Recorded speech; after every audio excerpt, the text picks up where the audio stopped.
Beginilah nasib si penagih dadah. Penagih dadah di Malaysia semakin meningkat. Jadi apa tindakan anda sebagai rakyat Malaysia? Hari ini bersama saya Cikgu Mus dalam tajuk penyalahgunaan bahan. Okey, hari ini kita akan rungkaikan ataupun bincangkan berkenaan kenapa penagihan berulang berlaku di Malaysia. Antara punca penagihan berulang adalah disebabkan oleh diri sendiri yang tidak mampu menepis godaan, rintangan ataupun cabaran dalam kehidupan mereka. Kebanyakan mereka ini terdiri daripada individu yang mudah beremosi dan mudah menghadapi tekanan sosial daripada keadaan persekitaran. Tingkatan 1, anda belajar penyalahgunaan bahan. Apa itu bahan-bahan yang salah guna?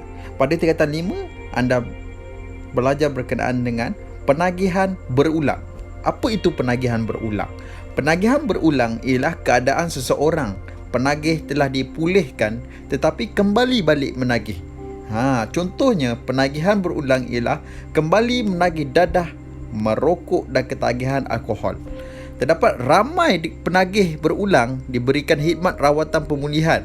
Seharusnya bilangan penagih ini berkurang, tetapi di Malaysia semakin meningkat. 5 punca penagihan berulang. Yang pertama adalah pengaruh rakan.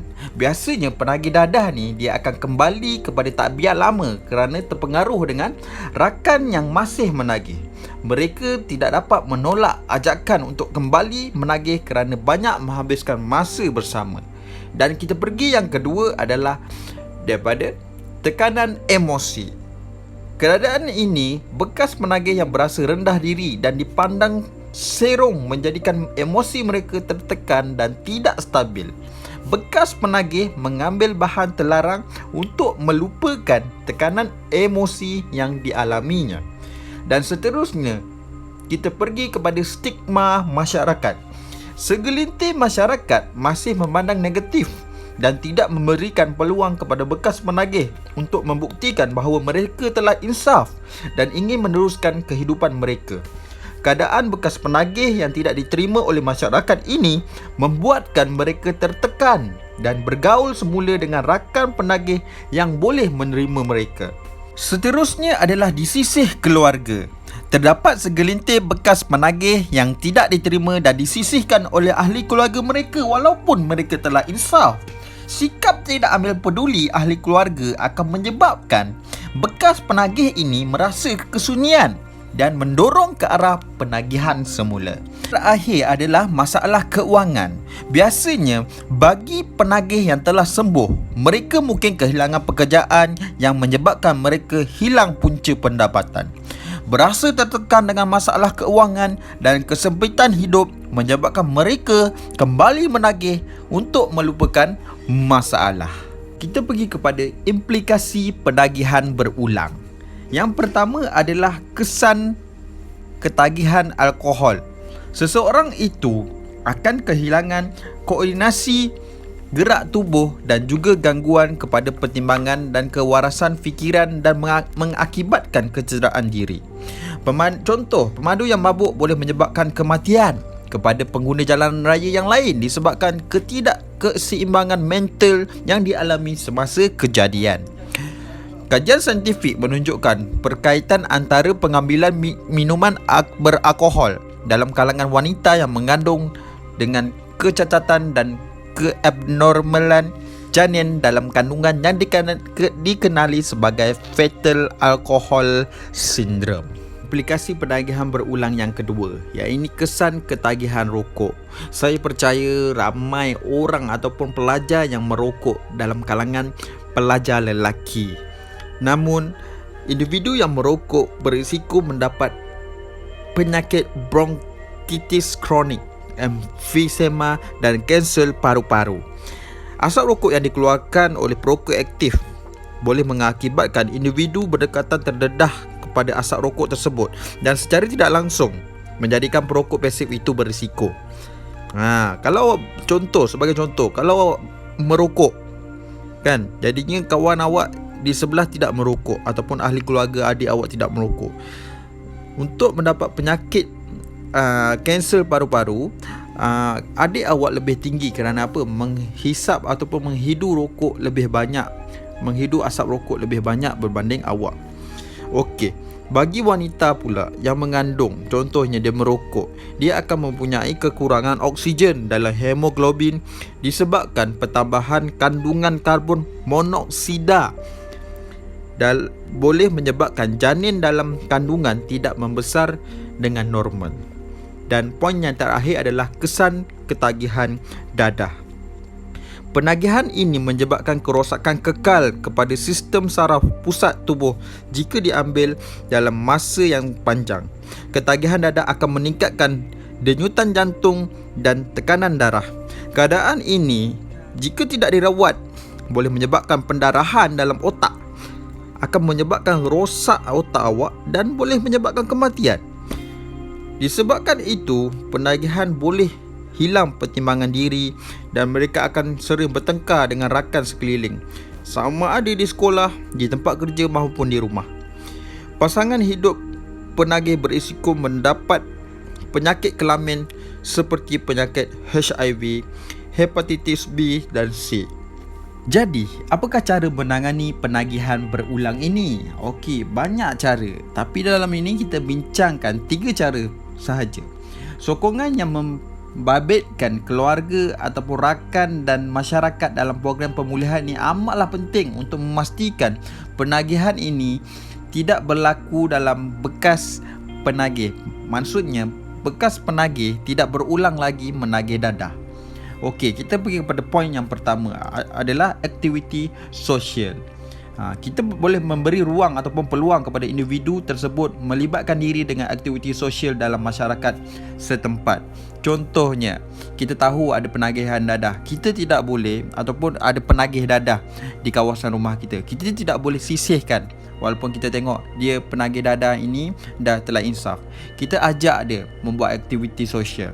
Contohnya baru-baru ni kejadian banjir dan kampung kita ada buat pembersihan banjir di kawasan rumah. Jadinya kita ajak dia untuk join aktiviti yang kita jalankan. Jadinya dia tidak rasa tersisih. Boleh? Yang kedua adalah aktiviti bersukan. Aktiviti bersukan ni boleh mengurangkan tahap stres seseorang daripada kembali kepada sifat ketagihan rokok, dadah dan alkohol. Dia akan menjamin kecergasan diri, kecerdasan minda dan kesihatan. Apabila kita ada kawan yang menghisap rokok dan telah bertaubat dan telah insaf, kita ajak mereka join aktiviti sukan masyarakat ataupun ajak dia jogging sekali untuk dia penuhi aktiviti dia dengan benda-benda yang bermanfaat supaya dia boleh melupakan dan tidak berulang lagi menagih dadah. Dan seterusnya kita pergi kepada aktiviti keagamaan. Aktiviti keagamaan ini boleh mendorong remaja menjalani hidup yang lebih baik dari segi fizikal dan mental. Saya percaya semua agama di dunia ini ingin penghanutnya menjadi seseorang yang lebih baik. Jadinya pusat-pusat keagamaan boleh menarik minat mereka untuk mendekatkan diri kepada Tuhan, seperti aktiviti ceramah agama, kem solat dan kem uruskan jenazah, macam-macam lagi. Ajak mereka join sekali supaya mereka tidak merasakan diri mereka disisih oleh masyarakat. Tajuk terakhir kita pada hari ini adalah cara membantu mengatasi masalah. Terdapat 3 golongan yang penting untuk support ataupun sokong penagih dadah ini tidak berulang untuk menagih dadah. Yang pertama adalah golongan yang paling penting adalah keluarga. Keluarga harus tabah dan kuat dalam membantu menangani masalah penagihan berulang. Bantulah mereka dengan kerap berinteraksi secara terbuka semasa mereka menjalani sesi pemulihan. Memberikan nasihat supaya individu tersebut dapat mengawal diri daripada menangani tabiat merokok, minum alkohol serta penyalahgunaan dadah. Okey, kita bagi nasihat, kita bagi support daripada keluarga. Mereka akan merasakan diri mereka disayangi dan mungkin dengan cara itu keluarga disebabkan sokongan keluarga tadi, dia berubah. Okey. Seterusnya adalah masyarakat. Golongan masyarakat ini perlu bekerjasama dengan pihak berkuasa untuk membanteras masalah penyalahgunaan bahan. Masyarakat perlu mewujudkan aktiviti seperti gotong royong, kem dan sebagainya untuk memberikan persekitaran yang selamat dan membantu bekas penagih ni melupakan ketagihan mereka. Seterusnya, yang paling penting adalah golongan rakan. Sebagai rakan, mainlah peranan dengan menerima diri bekas penagih yang berusaha untuk pulih dengan memberikan mereka peluang dan bantuan. Tunjukkanlah mereka kasih sayang dan bersama-sama dengan mereka melakukan aktiviti yang sihat. Jadinya kalau awak ada kawan yang penagih dadah yang telah bertaubat, ajaklah mereka pergi membuat aktiviti bersama kamu. Ajak mereka jogging, ajak mereka melakukan aktiviti sosial, bawa mereka jalan-jalan ke, supaya mereka penuhi aktiviti harian mereka dengan benda-benda yang bermanfaat. Jadilah pemikiran mereka taklah fikir untuk menghisap dadah balik, tak fikir untuk di sisi masyarakat, dan mereka tak rasa stres. Okey, itu sahaja yang kita bincangkan pada hari ini adalah yang pertama, tajuk penyalahgunaan bahan. Isi yang pertama adalah punca penagihan berulang. Dia ada 6, iaitu pengaruh rakan, tekanan emosi, stigma masyarakat, disisih keluarga, masalah keuangan. Dan seterusnya kita bincangkan tadi tentang implikasi penagihan berulang. Ada 3. Kesan ketagihan alkohol, kesan ketagihan rokok, kesan ketagihan dadah. Dan yang seterusnya, cara menangani penagih berulang. Ada 3 cara, iaitu melakukan aktiviti sosial, melakukan aktiviti bersukan, melakukan aktiviti keagamaan. Dan yang terakhir adalah cara untuk membantu mengatasi masalah penagihan berulang. Ada 3 golongan. Yang paling penting adalah golongan keluarga sendiri, masyarakat, rakan, supaya mereka tidak rasa disisih oleh masyarakat setempat. Okey, sekian saja. Terima kasih daripada saya, dan saya akhiri dengan quote yang saya ambil di internet. Bila mana anda rasa diri ini susah, pandanglah kepada orang sekeliling. Nescaya anda akan bersyukur dengan apa yang anda ada. Okey, terima kasih. Jumpa lagi pada next class. Ditangkap tanganku di jari, aku